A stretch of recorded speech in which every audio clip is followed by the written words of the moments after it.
तर स्वागत आहे मित्रांनो आजच्या एका नवीन ब्लॉगमध्ये. तर बघा 15 ऑगस्टची सकाळ तुम्हाला मी पाठीमागच्या 2 ब्लॉगमध्ये सांगितलेलीच आहे. त्याची तयारी आणि शाळेतलं सगळा प्रोग्राम. परंतु ते आवरतं ना आवरतं तोपर्यंतच मला शासकीय मुख्य ध्वजारोहणाच्या ठिकाणी उपस्थित राहायचं होतं तिथल्या तयारीसाठी. तर तिथला अगदी अशी ही ध्वजबांधणीपासून सगळी तयारी त्याची जबाबदारी ही माझ्याकडे असते. आणि मग मात्र निश्चित सगळं पूर्ण करून ध्वजारोहण करून थोडंसं साहेबाबरोबर तहसीलदार साहेबांबरोबर फोटो वगैरे काढून मी घेतलं सूत्रसंचालनाची जबाबदारी. की पुढच्या बाजूला मुख्य ध्वजारोहणाचा कार्यक्रम होणार होता. माननीय प्रांतसाहेब अजयकुमार नष्टे यांच्या शुभ हस्ते. आणि त्यामुळं हे सगळं तिथलं वातावरण, सगळं तिथलं नियोजन आणि त्या कार्यक्रमाला सर्व खात्याचे प्रमुख हे देखील उपस्थित राहत असतात. त्यासोबतच आमदार साहेब देखील उपस्थित राहत असतात. आणि तिथलं सगळं हे सूत्रसंचालन हे सगळं मी केलं. अर्थात थोडीफार संधी मिळाली, अर्थात दरवर्षीच असते म्हणा, आणि ते करावं लागतं. आणि मी देखील मोठ्या आनंदाने हे सगळ्या गोष्टी करतच असतो. तर बघा, संपूर्ण तालुक्यातले प्रतिष्ठित नागरिक असतील, सामाजिक कार्यकर्ते, नेते मंडळी असे बरेच सगळे तिथं जमलेले असतात. पोलीस डिपार्टमेंटचं संचलन असतं.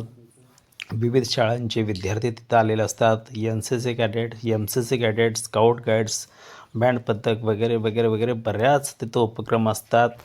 मुख्य ध्वजारोहणाचा कार्यक्रम झाल्यानंतर सत्कार समारंभ देखील असतात.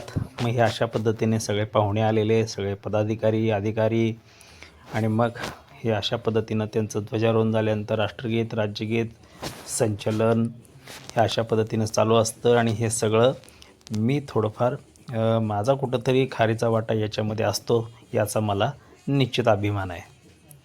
बघा, अशा पद्धतीनं विद्यार्थी, वेगवेगळ्या शाळेचे विद्यार्थी तिथं आलेले असतात. सर्व मान्यवर त्यांची ती मानवंदना स्वीकारतात.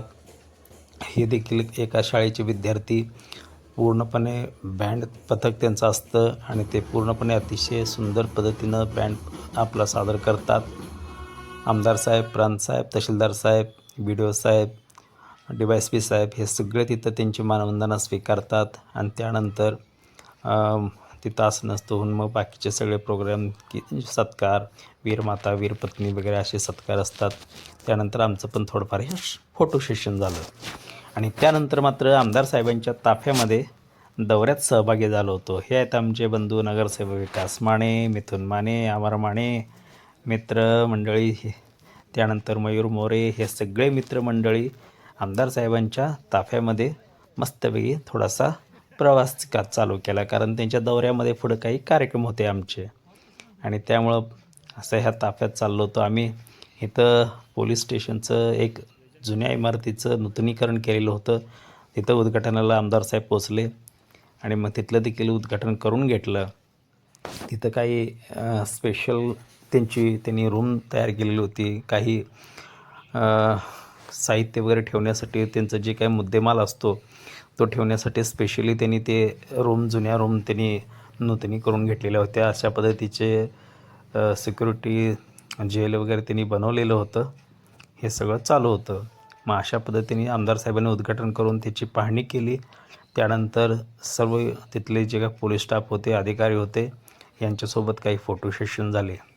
अशा पद्धतीनं माझा डबल कार्यक्रम इथं संपन्न झाला. धन्यवाद.